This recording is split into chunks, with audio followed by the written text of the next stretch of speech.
Baiklah, Assalamualaikum warahmatullahi wabarakatuh. Kembali lagi di channel Guru Abad 21, media informasi dan edukasi untuk para guru dan pelajar Indonesia.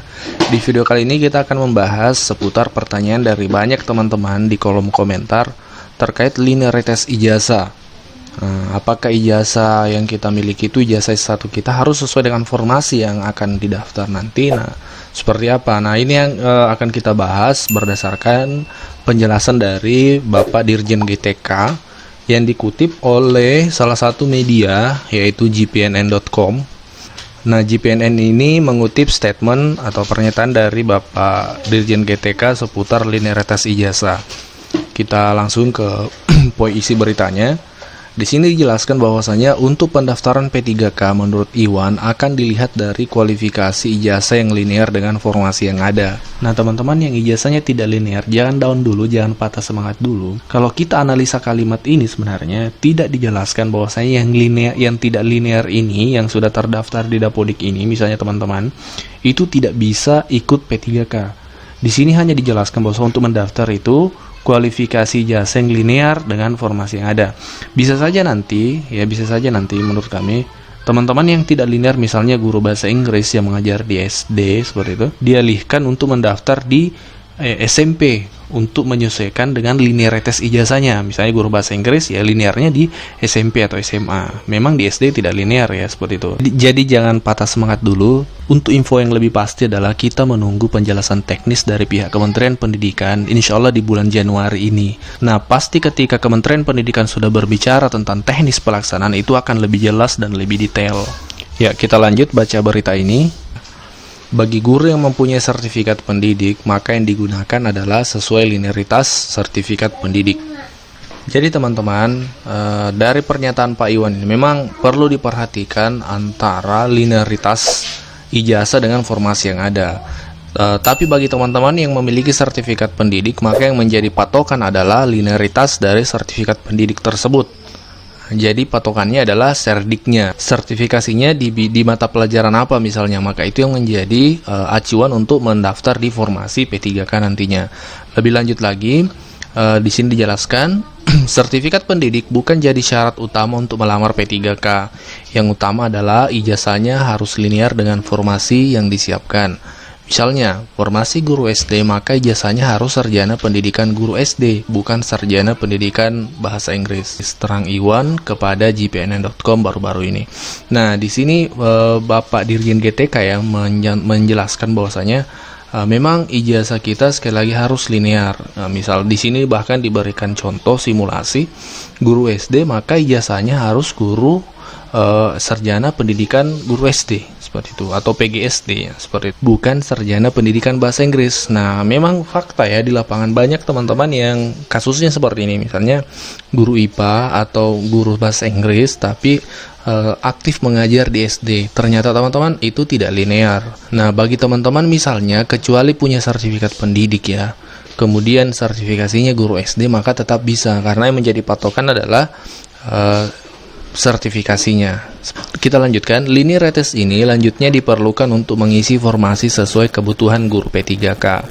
Nantinya, setiap Pemda akan mengusulkan kebutuhan P3K ke Kemenpan RB, kemudian formasinya ditetapkan oleh Menpan RB. Proses ini berbeda dengan rekrutmen P3K pada Februari 2019, di mana formasinya belum ditetapkan. Jadi sepertinya memang di P3K 2021 ini pemerintah betul-betul memperhatikan kebutuhan guru di setiap sekolah. Misalnya di sekolah ini kurang guru, misalnya di SMP guru bahasa Indonesia, maka yang dibutuhkan adalah guru yang memang memiliki ijazah S1 adalah sebagai guru bahasa Indonesia, seperti itu, linear. Proses ini katanya berbeda dengan rekrutmen P3K 2019 ya.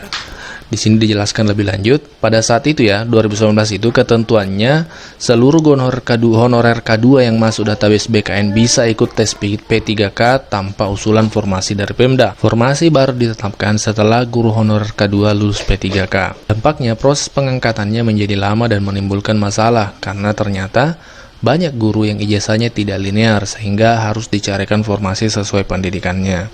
Rekrutmen P3K di 2021 sistemnya sangat berbeda dengan tahun 2019. Ini jadi kesempatan besar bagi Pemda untuk mengajukan sebanyak-banyaknya kebutuhan guru P3K sesuai analisis jabatan dan beban kerja. Jadi di 2019 memang seperti itu, tidak ada formasi yang diumumkan di awal. Nanti setelah pengumuman yang lulus baru dicarikan formasi. Itulah salah satu penyebab sehingga proses penerbitan SK teman-teman yang lulus, teman-teman K2 yang lulus 2019 itu agak lambat ya. Nah, itu salah satu faktornya. Nah, tentu pertanyaan teman-teman, bagaimana dengan misalnya yang tidak linear tugas sehari-harinya dengan ijazahnya? Misalnya ada guru bahasa Inggris tapi mengajar di SD, apakah bisa mendaftar P3K? Nah, untuk saat ini teman-teman, jangan langsung down dulu, jangan langsung patah semangat dulu, karena ternyata dalam media ini tidak dijelaskan apakah bisa atau tidak. Yang dijelaskan adalah ijazah yang untuk mengisi formasi nanti harus linear. Tidak dijelaskan apakah guru misalnya bahasa Inggris tadi yang mengajar di SD bisa mendaftar ke SMP yang sesuai atau yang linear dengan ijazahnya. Atau misalnya dia mendaftar di SMA. Tidak dijelaskan seperti itu teman-teman. Jadi menurut kami ini masih ada peluang dan masih ada harapan sebenarnya. Kita menunggu info lebih teknis dari pemerintah.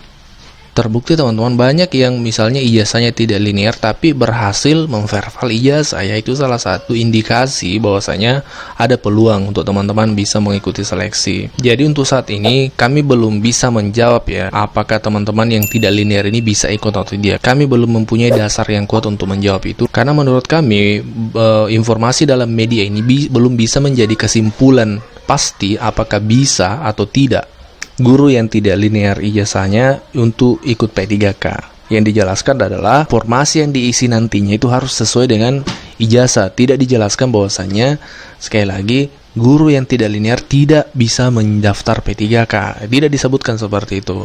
Menurut pemahaman kami itu konteksnya berbeda. Jadi sekali lagi harap teman-teman yang memiliki ijazah tidak linear harap bersabar. Dalam waktu dekat pasti Kementerian Pendidikan di dalam hal ini akan memberikan informasi lebih teknis terkait pelaksanaan P3K ini. Informasinya kemungkinan di bulan Januari ini, itu yang info yang kami dapat. Jadi harap teman-teman jangan putus asa dulu sebelum ada pengumuman lebih detail dari Kementerian Pendidikan terkait pertanyaan terkait linearitas ini, seperti itu. Pasti insya Allah segera kami akan infokan ketika teknis lebih detail itu sudah diumumkan oleh pihak kementerian. Baik, tetap semangat untuk guru Indonesia, salam sukses. Wassalamualaikum warahmatullahi wabarakatuh.